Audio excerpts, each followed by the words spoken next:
What is going on, beautiful people? Welcome to another episode of the Narcissist Code. I'm your favorite self-aware narcissist, Mr. Lee Hammock, better known as Mental Illness from TikTok, Instagram, YouTube. You know where to find me. I'm all over. And Facebook. Now my Facebook page is blowing up, y'all, somehow. If this is your first time seeing my face or hearing my voice, I'm a diagnosed narcissist, and I use my platform on social media to raise awareness for NPD, get more people into therapy, like myself, and also validate the victims and survivors of said disorder.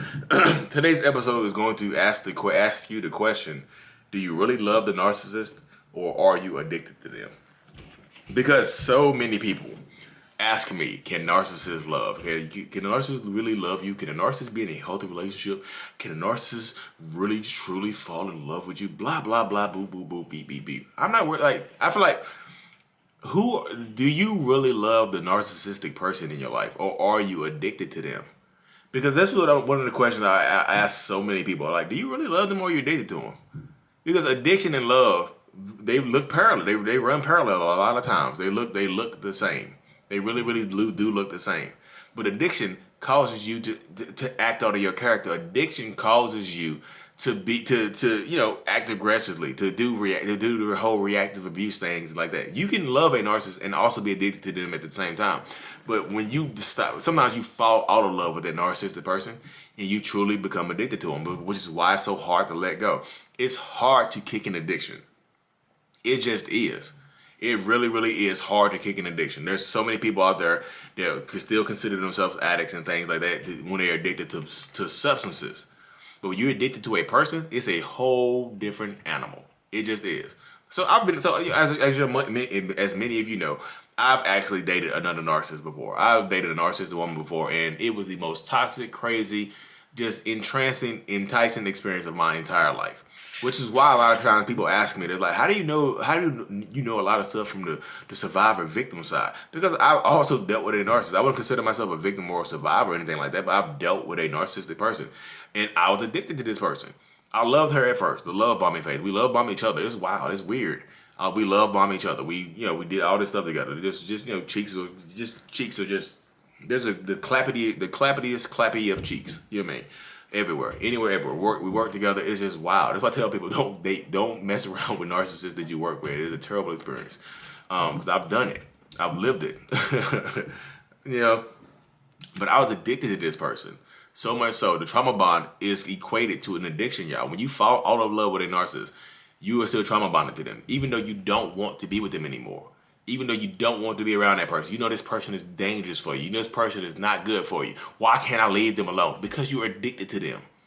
You are in a trauma bond. You are addicted to this person now. You just are. And how do you kick an addiction? Some people can go to cold turkey. Some people can go in cold turkey. In narcissistic terms, is no contact. That's exactly what that is. So if you transfer that cold turkey terminology to narcissism and narcissistic abuse, it's no contact. What's the best way to get over a narcissist? Go no contact, because no contact helps you build up that muscle. It helps you flex that muscle. Because when you see this person again, when you cross this addiction, because sooner or later you might run into this person, because sooner or later you might see this person or have to interact with this person because y'all work together, because you live in the same city, you run in the same friend groups, and or you have kids together. So that happens as well. That happens a lot. So I keep asking people. You need to kick the addiction. The love part is done. I know a lot of people, you fall out of love. You don't love that person. I don't think you love that person anymore. I really don't. And people are going to argue with this. This might be controversial to some people, but I don't think you love that person anymore. And it's okay not to love them anymore. You are addicted to them. And that's kick the addiction. Because you can love, I tell people, I say this in a lot of my videos. You can love someone from a distance. You can't be addicted from a distance. Addiction hurts. Addiction hurts. Addiction triggers you and things like that. So I just feel like you can love from a distance. I don't want the video going rambling on and feel like it's victim blaming, but I don't want it because I want to empower people. But I just know how I felt when I came out of my little toxic situation. That I was, I was angry, of course. I'm an angry person. I get angry easily. But I just definitely felt addicted to that person. It's just like you think about that person, you shake, you quiver, and it's just like you get angry, you get upset, you have flashbacks to that person. It feel like you can't live without that person. But when you get around that person, When you get back into that relationship, like when you break up with that person and you're trauma bonded to them, you no longer love that person. They've done the worst, the most despicable things to you. You don't love that person anymore. You break up with them, but you're addicted to them, so you go back to them. Why do I keep going back? Why do I keep going back? I feel terrible. I know this is bad for me. I'm losing my friends. I'm losing my family. My kids hate this person. I'm just, I'm losing I'm about to get fired from my job. I don't know what to do. Why am I still here? Because you are addicted to them.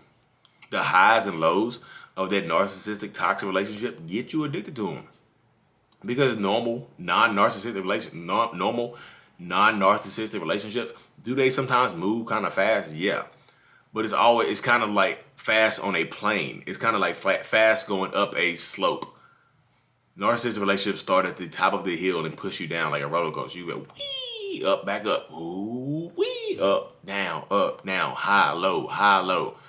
And the lows hurt so much, and when the high comes, it's like euphoria. It's euphoric. You get this good feeling. You feel great around this person initially, but a day later, 2 days later, you go back. People just like, well, I went back and of course it got worse. Like they were nice for the first couple of days and then it got worse. Yeah, they were nice for the first couple of days and then it got worse. But is it really them that get worse all the time? Yes, they get bad. They go back to their normal behaviors.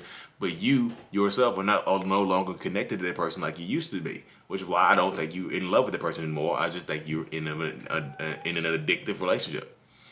You know what I mean? And I don't want this video to come off as controversial. I really don't. I hope I'm conveying the message correctly to y'all. That you, once you kick the addiction to that person, you can get past that person. Once you break the trauma bond, you can get past that person. You can get over that person. Because I've talked to so many people. I told people yesterday, I'm a realtor in North Carolina. It just so happened I ended up meeting a couple of people yesterday. I saw them in person. We sat down in person and talked. And just hearing her story in person, it just resonated with me a lot because she's addicted to this person. He done did the worst, most despicable things to her. Got her acting out of character. She's a nice woman. Kids and stuff like that. He got her acting out of character. He's like a super criminal. He's already been to jail a couple of times, like 14, 15 years in jail. One of the worst stories I've ever heard. And she's just like, and she knows he is the worst person for her. She's like, the police had called. She said her son called the police. I hear my mom scream. I think she's dead now. Like, imagine your son calling the police saying that I hear my mom scream downstairs and then she's no longer screaming. I think she's dead now. Your son. And guess what? I think she's still back in this relationship. She's still dealing with this person because she's addicted to him. The worst possible toxic relationship. She doesn't love that person anymore. I talked to her yesterday. She does not love that person. She doesn't. Because she's sad when she's around him. But she feels good at the same time. She's sad internally, but she feels good. That's why I say, when I tell people, your heart and your mind are not in alignment, you will get punished. You will get hurt.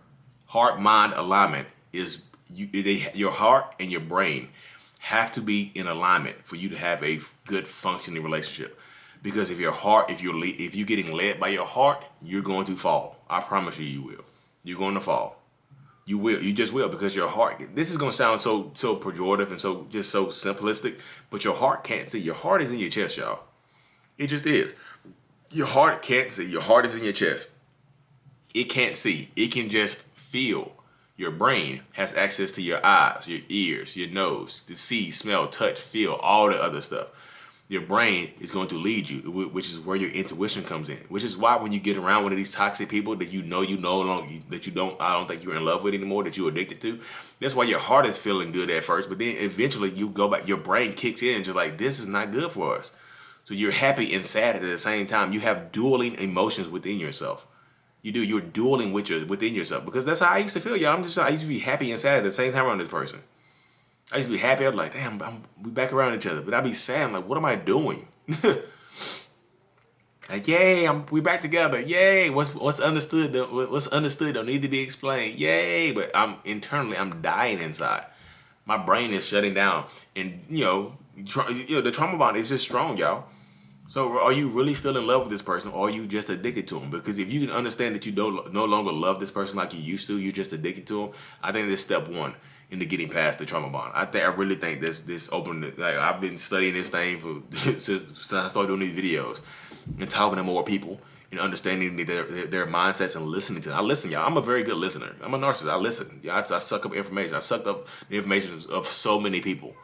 And this is my thesis right here. This is my hypothesis, not my thesis. This is my hypothesis, like my hypothesis. That's what the hypothesis is.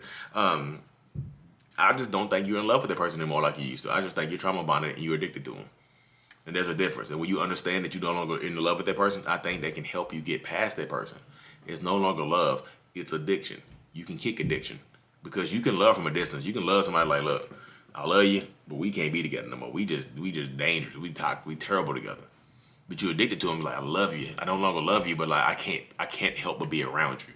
I'm drawn to you. I need you in my veins. You know what I mean? I need you in I need that nose candy. I need you. I need you intravenously. You know what I mean? I hope this video made sense. I'm not trying, like I said, I hope this video made sense because I really hope it resonated with people. I'm gonna redo it sooner or later. When I come, this is just it's just been on my mind all day today. I had to get my thoughts and put them onto this video and put them onto this podcast. I had to get them out. You know what I mean? Because there's no other way I can convey this. When I talk to people, I'm just like, listen, I'm like, do you love that person or are you just addicted to them? And they take time to think. Some of them just like, I think I love them. I'm like, are you in love? Because love shouldn't hurt. Love shouldn't hurt, y'all. That's what people say. Love shouldn't hurt. Yeah, love shouldn't hurt. You get heartbroken and stuff like that. You go through ups and downs. But some of these ups and some of these downs, the down should be the end. You shouldn't have ups and pits. You know, you shouldn't follow. You can have ups and downs. You can have arguments and stuff like that. But I feel like cheating, physical abuse, emotional stuff like that. That's a crevice. That's a crevasse. You fall into a crevasse. That's not no down. That's like you fall into, like you trying to climb the mountain. You like, you just falling endlessly into a crevasse where you can no longer see the sun anymore. But you trying to climb out, and as soon as you start to see the sun again, that narcissist does something else terrible to you. You fall back into the crevasse, like, and then they catch you like, hey, come on, let's climb out of this together. I still love you. I'm sorry. Let's make this work. They climb it up. You see the sun again. They drop you again. And they reach and catch you. Up, down, high, low, addicted. The person who is hurting you is also the person who is saving you. The person who set you on fire is also the person putting you out. You get set on fire and put out so much, you forget who's setting you on fire. You just remember who's saving you. And you care about the person who's saving you. You're addicted to that person who's saving you because they are the only person that can save you. Because they're the only person, they're the person who put you through that pain. I hope this video made sense, y'all. I hope this podcast made sense. I really, truly appreciate you if you made it this far. I'm super thankful for all of y'all. You know I am. As the platform grows, we grow together. Because guess what? As much as y'all learn from me, you say you learn from me, I learn even more from y'all. As you can just see, you see, this video is what I've learned from y'all. Also, with my own personal experience within it, this is what I've learned from y'all. The survivors, the victims, and the survivors, victims, and the thrivers I talk to. I truly appreciate every single one of y'all. We're going through this together, y'all. We're healing together. Thank y'all for tuning in. Like and subscribe for more. Mental Illness is out. Peace.